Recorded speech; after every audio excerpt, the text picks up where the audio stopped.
आगे बढ़ते हैं। नई दिल्ली स्थित संसद के पुराने भवन में एनडीए संसदीय दल की बैठक हुई। बैठक में एनडीए में शामिल सभी घटक दलों के नेता पहुंचे, साथ ही सभी नवनिर्वाचित सांसद भी सेंट्रल हॉल में मौजूद रहे। इस दौरान नरेंद्र मोदी के भव्य तरीके से स्वागत किया गया। नरेंद्र मोदी के आते ही संसद का पुराना भवन मोदी मोदी के नारों से गूंज उठा।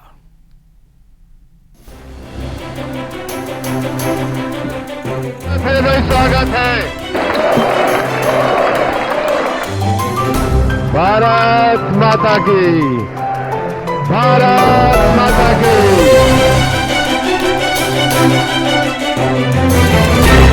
भारत।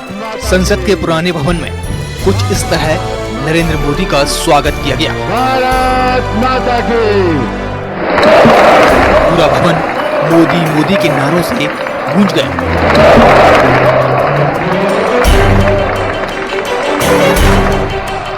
नरेंद्र मोदी ने भवन में मौजूद नवनिर्वाचित सांसदों से मुलाकात की। इस दौरान नीतीश कुमार, चंद्रबाबू नायडू से चर्चा हुई। इसके बाद नरेंद्र मोदी आगे बढ़े।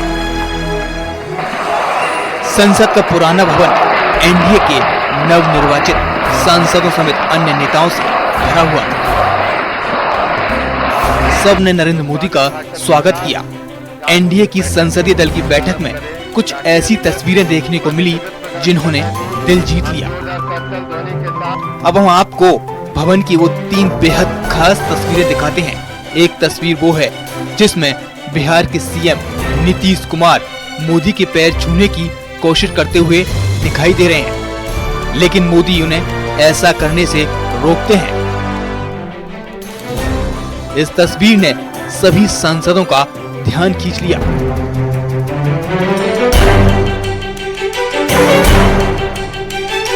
दूसरी तस्वीर में नरेंद्र मोदी संविधान को नमन करते हुए दिखाई दे रहे हैं।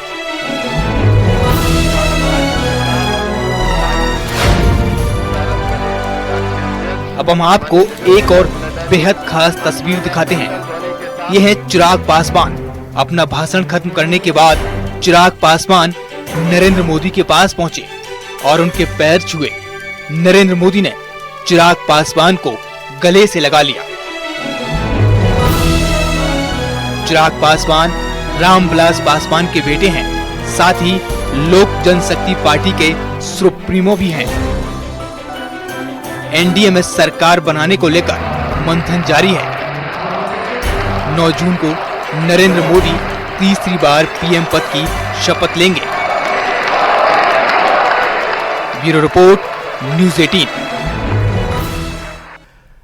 नरेंद्र मोदी को एनडीए का नेता चुने जाने के बाद संसद के पुराने भवन में एनडीए संसदीय दल को नरेंद्र मोदी ने संबोधित किया। इस दौरान नरेंद्र मोदी ने विपक्ष पर जमकर निशाना भी साधा, साथ ही एनडीए सरकार और एनडीए का मतलब भी बताया है। अपने भाषण में नरेंद्र मोदी ने कहा कि देशवासी जानते हैं कि ना हम हारे थे ना हारे हैं। 4 तारीख के बाद हमारा जो व्यवहार रहा है वो दिखाता है कि हम विजय को पचाना जानते हैं। विजय के समय उन्माद पैदा नहीं होता है। हम पराजय का उपहास भी नहीं करते। ये हमारे संस्कार हैं।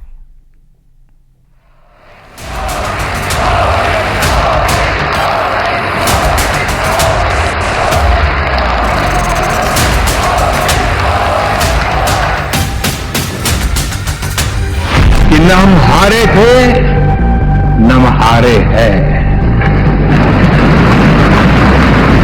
गठबंधन के इतिहास में अगर आंकड़ों के हिसाब से देखें तो ये सबसे मजबूत गठबंधन की सरकार है।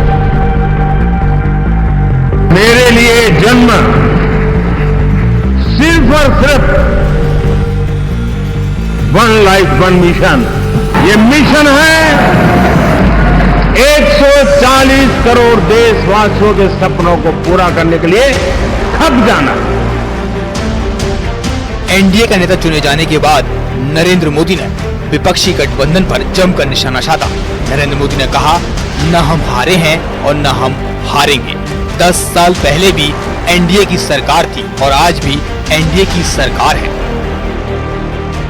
किसी भी बालक को पूछो कि भाई लोकसभा के चुनाव के पहले सरकार किसकी थी, तो कहेगा एनडीए। 24 के नतीजों के बाद सरकार किसकी बनी, एनडीए। तो हारे कहां से भाई? पहले भी एनडीए थी, आज भी एनडीए और कल भी एनडीए है। स्पेशल रिपोर्ट में फिलहाल इतना ही। आगे देखिए म्हारो राजस्थान। और कल भी एनडीए है।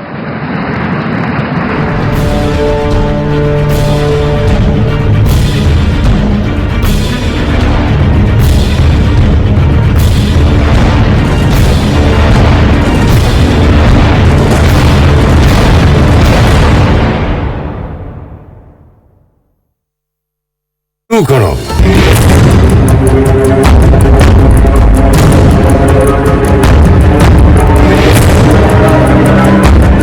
तीसरी बार बन रही मोदी सरकार को लेकर इस वक्त सबसे बड़े सवाल, किससे कितने मंत्रालय मिलेंगे, किससे कौन सा मंत्रालय मिलेगा, मनचाहे मंत्रालयों को लेकर सहयोगियों के दबाव का क्या रास्ता निकालेगी बीजेपी और ये रास्ता कैसे निकलेगा।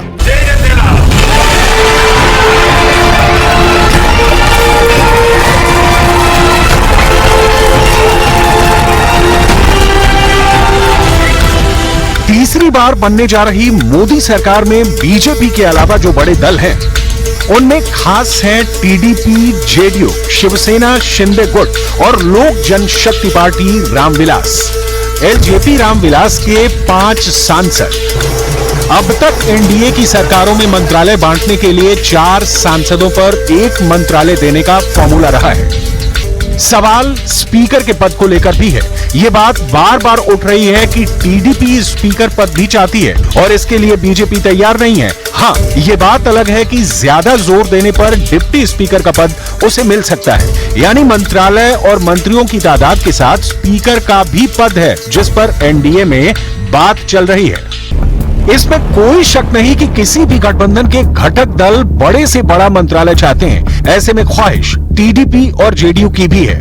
वहीं कई और छोटे दल और निर्दलीय सांसद भी हैं जो इस सरकार में बहुमत जुटाने के लिए अहम भूमिका में हैं। हालांकि वाजपेयी सरकार के दौरान उद्योग, पेट्रोलियम, रसायन और उर्वरक कानून मंत्रालय, स्वास्थ्य, सड़क परिवहन, रेलवे, वाणिज्य और यहां तक कि रक्षा मंत्रालय भी सहयोगी दलों के पास रहा है। वहीं रेलवे जिस किसी भी सरकार में सहयोगियों के पास रहा, तब लोक लुभावन नीतियों के चलते उसका बंटाधार हुआ। बड़ी मुश्किल से उसे पटरी पर लाया जा रहा है। इंफ्रास्ट्रक्चर, गरीब कल्याण, युवा से जुड़े और कृषि मंत्रालय भी बीजेपी अपने पास ही रखना चाहेगी। ये पीएम मोदी की बताई गई 4 जातियों, गरीब, महिला, युवा और किसान के लिए योजनाओं को लागू करने के लिए अहम कड़ी बताई जा रही है। टीडीपी आंध्र प्रदेश में भी सरकार बना रही है और ऐसे में अब अमरावती में नई राजधानी बसाने के लिए विशेष पैकेज की मांग अहम हो सकती है। वैसे विशेष पैकेज का मुद्दा ऐसा है जो बिहार की डिमांड लिस्ट में भी हमेशा ऊपर रहा है। प्रधानमंत्री के तौर पर अभी तक नरेंद्र मोदी के दोनों कार्यकाल में सहयोगी दलों को सांकेतिक प्रतिनिधित्व मिलता रहा है। पहले और दूसरे कार्यकाल को देखें तो सहयोगी दलों को सांकेतिक प्रतिनिधित्व में नागरिक उड्डयन, भारी उद्योग, खाद्य प्रसंस्करण, स्टील और खाद्य, जन वितरण और उपभोक्ता मामले जैसे मंत्रालय दिए गए। खाद्य, जन वितरण और उपभोक्ता मामले का मंत्रालय 2014 में रामविलास पासवान के पास था। नागरिक उड्डयन टीडीपी के पास रहा। भारी उद्योग एवं पब्लिक एंटरप्राइज शिवसेना के पास रहा। इस बार टीडीपी और जेडीयू दोनों अच्छे नंबर लाए हैं। आंध्र प्रदेश में 16 सीट जीतने वाली टीडीपी के अध्यक्ष चंद्रबाबू नायडू और उनकी बाईं तरफ बैठे जेडीयू के अध्यक्ष और बिहार के सीएम नीतीश कुमार मजबूत स्थिति में है। जेडीयू ने इस बार बिहार में 12 सीटें जीती हैं। लेकिन जब हम एनडीए का हिस्सा हैं तो कुछ मंत्री पद हमारे हिस्से में आएंगे। ये प्रधानमंत्री और नीतीश कुमार जी के बीच में है। ना कोई बार्गेनिंग है, ना कोई डिमांड है, ना कोई नाराजगी है। हाँ, विशेष राज्य का दर्जा बिहार को मिले, ये हमारी इच्छा है।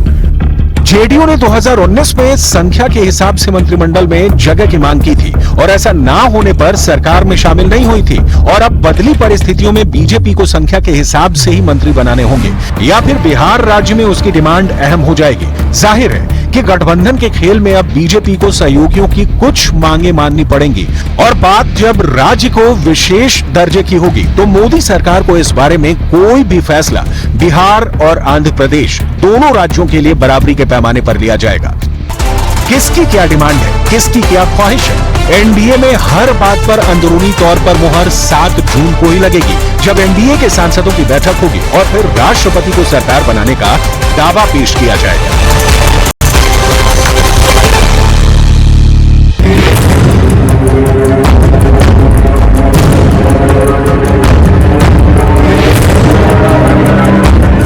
तीसरी बार बन रही मोदी सरकार को लेकर इस वक्त सबसे बड़े सवाल, किससे कितने मंत्रालय मिलेंगे, किससे कौन सा मंत्रालय मिलेगा। मनचाहे मंत्रालयों को लेकर सहयोगियों के दबाव का क्या रास्ता निकालेगी बीजेपी और ये रास्ता कैसे निकलेगा।